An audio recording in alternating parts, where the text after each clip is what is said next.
सर्वांना माझा नमस्कार. मित्रांनो, माझ्या वाचनात आलेले काही सुंदर विचार मी आज या यूट्यूबच्या माध्यमातून तुम्हा सर्वांच्या सोबत शेअर करीत आहे. मित्रांनो, माझे हे सुंदर विचारांचे वाचन तुम्हाला आवडल्यास लाईक करा, तुमच्या मित्रांना नातेवाईकांना जरूर शेअर करा. माझं हे यूट्यूब चॅनल तुम्ही अजूनही सबस्क्राईब केलेलं नसेल तर आता जरूर सबस्क्राईब करा ही विनंती. या सुंदर विचार वाचनाबाबत तुम्हाला काही सांगायचे असेल तर तुमच्या प्रतिक्रिया कमेंट्समध्ये जरूर लिहा. तुमच्या प्रतिक्रिया कमेंट्स वाचायला मला नक्की आवडेल. तर मित्रांनो, आता ऐका हे सुंदर विचार. प्रेरणेचे आणि कौतुकाचे दोन शब्दसुद्धा एखाद्याच्या जीवनात अभूतपूर्व बदल घडवू शकतात. नेहमी प्रेरणादायी बोललं पाहिजे. प्रत्येक संधीचा पुरेपूर उपयोग केला पाहिजे. प्रत्येकाच्या आयुष्यात एक वेळ तरी अशी येते की तो प्रवासाला निघताना स्टँडवर किंवा स्टेशनवर पोहोचतो आणि 1 किंवा 2 मिनिटासाठी गाडी चुकते. चूक त्या बसची किंवा ट्रेनची नसते. ती पकडण्यासाठी आपण 1-2 मिनिटे उशिरा पोहोचतो. अशाच रीतीने एखाद्या वेळी आलेली संधी देखील आपण गमावतो. दोष संधीचा नसतो, आपल्या नियोजनाचा, प्रयत्नांचा असतो.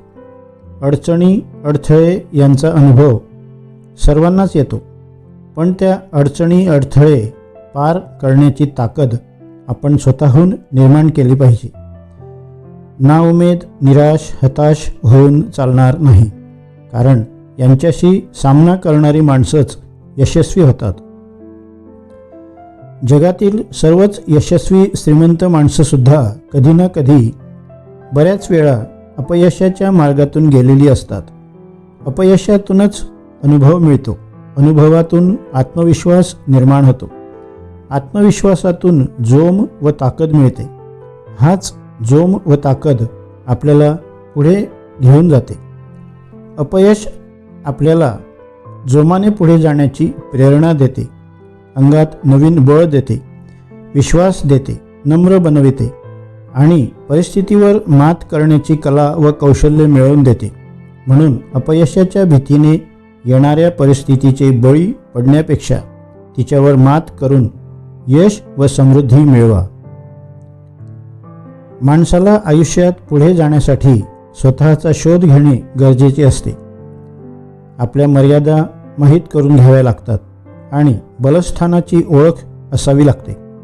त्यानंतरच आपल्या आयुष्याची वाटचाल करावी लागते. ती वाट चालताना काही वेळेस समाजाने घालून दिलेल्या चौकटी पार कराव्या लागतात. वेळप्रसंगी सामाजिक बंधने झुगारावे लागतात. चौकटी मोडणाऱ्यांनाही समाजाकडून, व्यवस्थेकडून जाब विचारले जातात. जर एखाद्या व्यक्तीने सामाजिक भिंत ओलांडून आपलं आकाश शोधण्यासाठी भरारी घेतली तर पंख कापण्यासाठी अनेक हात पुढे येतात. अन्यायाविरुद्ध, शोषणाविरोधात आवाज उठवला तर बंद करण्याचे मार्ग शोधले जातात. पण आपला निर्धार कायम ठेवला पाहिजे. यासाठी इतिहास वाचला पाहिजे. जे लोक महान झाले त्यांना अशाच संकटांना सामोरं जावं लागतं. मग आपल्याही वाटेत येणाऱ्या प्रश्नांची उत्तरे शोधण्यासाठी विधायक विचारांच्या पणत्या हाती घेऊन पावलापुरता प्रकाश पेरीत चालावे लागते. तो योजकतेने आणि परिश्रमाने घडवावा लागतो. आपल्याकडे शतकांचा उज्ज्वल इतिहास असेल तर त्यापासून आपण काय शिकलो? इतिहासाकडून काहीच न शिकणे हा आपल्या वर्तनातील विसंगती नाही का? माणूस म्हटलं की अनेक अडचणी, संकटांना तोंड देणं आलंच. जीवनात अनेक गुंते आहेत, ते असतातच.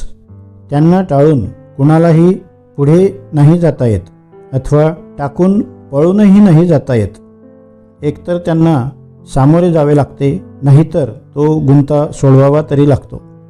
पण ते व्हावे कसे, हाही एक जटिल प्रश्नच आहे.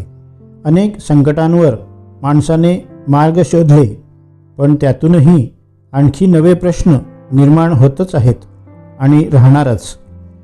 प्रश्न कधी थांबत नाहीत आणि संपतही नाहीत. माणसांच्या आयुष्यातून प्रश्न वजा केले तर मागे काय उरेल, हाही एक प्रश्नच आहे, नाही का?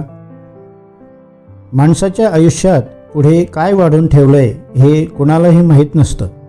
काळच या गोष्टीवर उत्तर असते. कुणाच्या नशिबी काय यावं हे कुणीच सांगू शकत नाही. काही जण सुखाच्या पावसात इतके भिजून जातात की सुखाची व्याख्या यापेक्षा दुसरी आणखी काय असू शकते असं वाटायला लागते, आणि काहींच्या पदरी तो एवढं दुःख देतो की दुःखाचेही अर्थ समजतच नाही. काही लोकांच्या जगण्याचे झाड सतत बहरलेले, तर काहींच्या आयुष्यात नेहमीच वैशाख वणवा. असं कशामुळे होत असेल हे सांगणं अवघड आहे. काही प्रश्नांना उत्तरच नसतात, हेच खरे. दुःखालाही लाज वाटेल इतकं दुःख काहींच्या जीवनात येतं.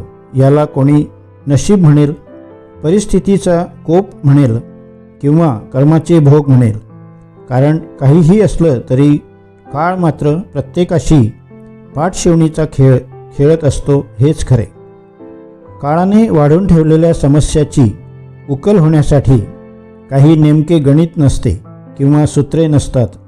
त्या त्या वेळच्या परिस्थितीनुसार जो काही निर्णय घेतला जातो तोच निर्णय मार्ग निश्चित होण्यासाठी कारणीभूत असतो. माणसाच्या अंगी जी अंगभूत कौशल्ये जीवन जगत असताना आत्मसात होतात त्यावरच आयुष्याची प्रश्नांची उत्तरे मिळत जातात. पण ती कौशल्ये जाणीवपूर्वक आत्मसात करावी लागतात, तरच अनुभवाने आयुष्याला सामोरं जाता येतं. धन्यवाद. नमस्कार.